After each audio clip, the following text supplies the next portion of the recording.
بسم اللہ الرحمن الرحیم۔ حضرت نوح علیہ السلام اور ایک عورت۔ جب حضرت نوح علیہ السلام کشتی بنا رہے تھے تو ایک مومنہ عورت روز اللہ کے نبی کے پاس ایک گٹھڑی لے کر آتی اور کہتی کہ اے اللہ کے نبی، کشتی کب روانہ ہوگی؟ حضرت نوح علیہ السلام فرماتے کہ ابھی دیر ہے۔ وہ عورت شام تک بیٹھی رہتی اور پھر اٹھ کر چلی جاتی، اگلے دن پھر آ جاتی۔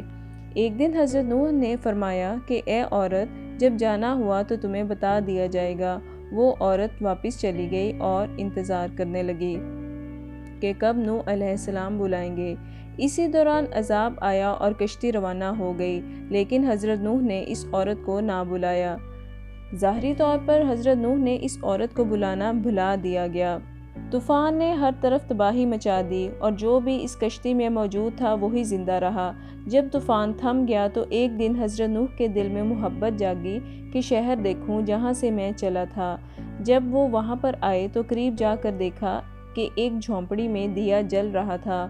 حضرت نوح علیہ السلام یہ دیکھ کر چونک گئے کہ روئے زمین پر کوئی ایسا گھر بھی ہے کہ اتنے عظیم طوفان کے بعد بھی جس میں چراغ جل رہا ہے۔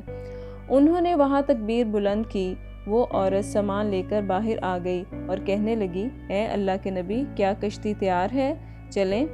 حضرت نوح نے حیرت سے اس کو دیکھا اور فرمایا کہ کیا تمہیں کچھ خبر نہیں؟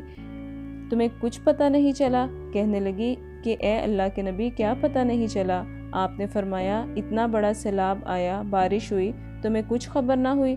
بڑھیا کہنے لگی کہ اے اللہ کے نبی، بس ایک دن بادل گرجے تھے اور کچھ ہلکی سی فوار پڑی تھی۔ حضرت نوح حیران ہو کر آسمان کی طرف دیکھنے لگے اور کہا کہ میرے اللہ، یہ کیا ماجرا ہے؟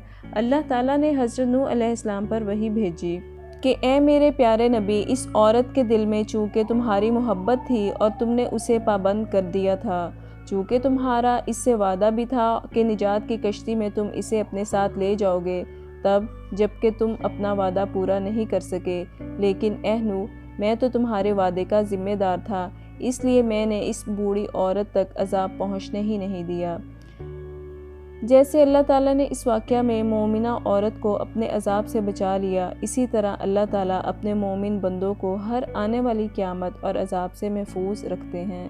اللہ تعالیٰ ہمیں بھی اپنے مومن بندوں میں شمار فرما لے، آمین۔